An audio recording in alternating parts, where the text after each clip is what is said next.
This is 3C part 1, where we're going to look at setting up the website structure.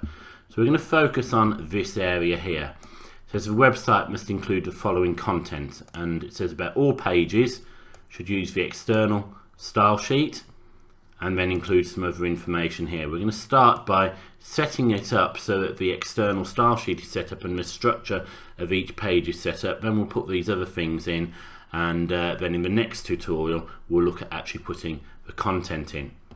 So we're going to use the main home page as a template. So we're going to set this up so it's going to be like all of the pages, and then we're going to just use that as a template for each page.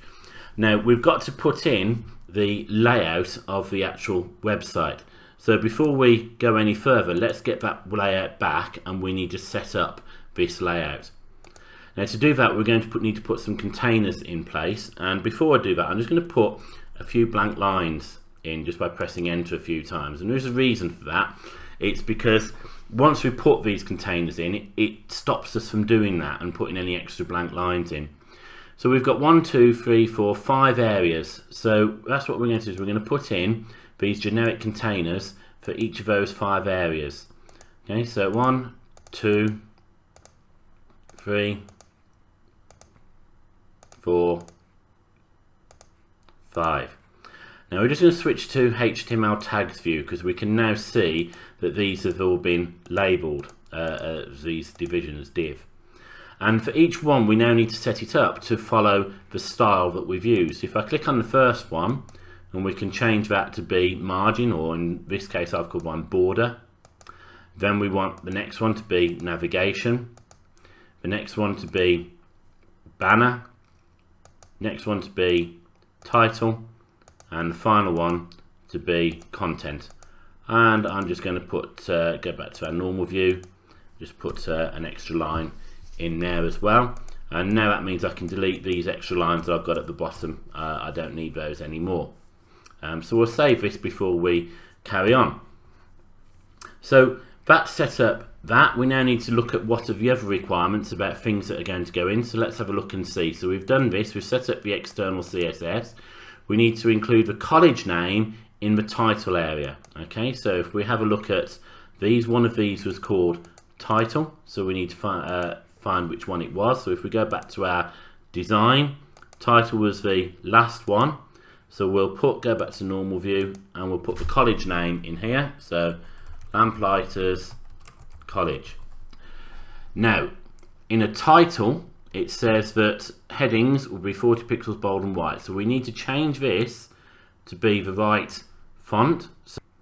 So what we'll do is we'll change that to be a heading 1 style.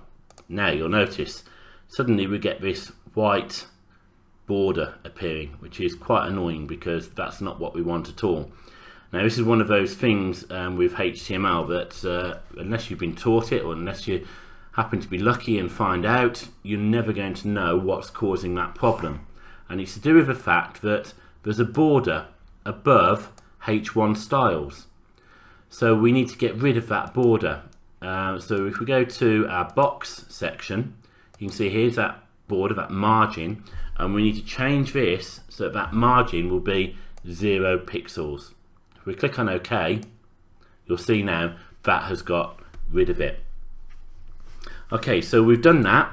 We can now start to look at the navigation. So we need to have some words that are going to represent the home page. I'm going to just put 3 spaces between each one. We've got the home page, we've got the term dates page, and then we've got the brochure page.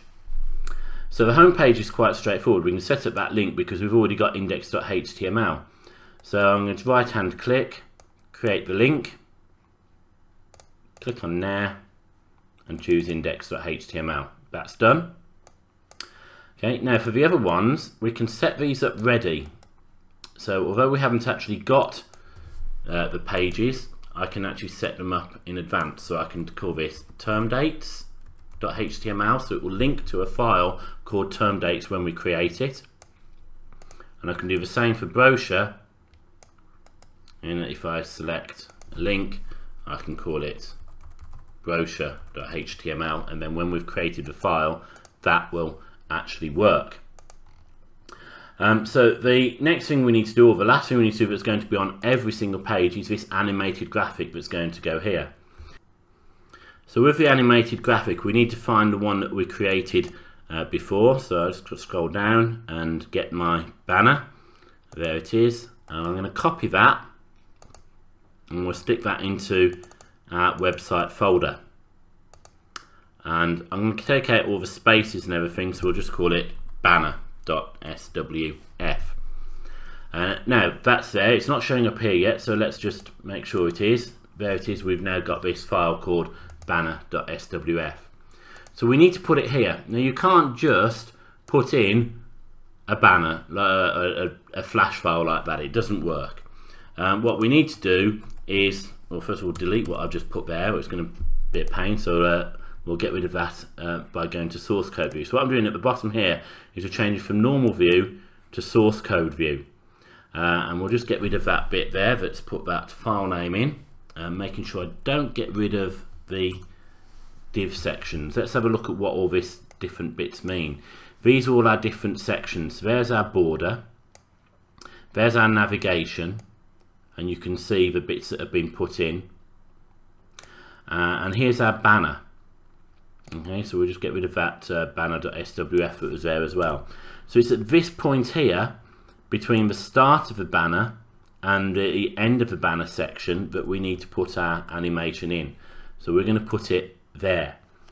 Now we need some code to do this, and that code has been provided for you in the instruction sheet. So if you have a look at the instruction sheet, you'll be able to see that code and you can copy and paste it. But basically what we're doing is we're embedding something. We'll just say that it's going to be full screen, although it's not going to use up the full screen anyway. It's just that the animation will be its full size. Then we've got to say what its source is. So it will be a file, and it's going to be banner.swf because that's what I've called it. If you call it something different, that's fine, just change it here. We'll change our height, make sure our height is 100% and the width is 100% as well. So you can just copy and paste that code and change the file name as appropriate, and that's the code that's needed. Now if we go back to normal view, you'll notice we can't tell whether or not it's working. So we need to have a look at this, see if it works. So if I go to my index page, we'll double click on that, have a look at it in Google Chrome. In my case, there we go, we can see that that's working absolutely fine. So that's our banner put in.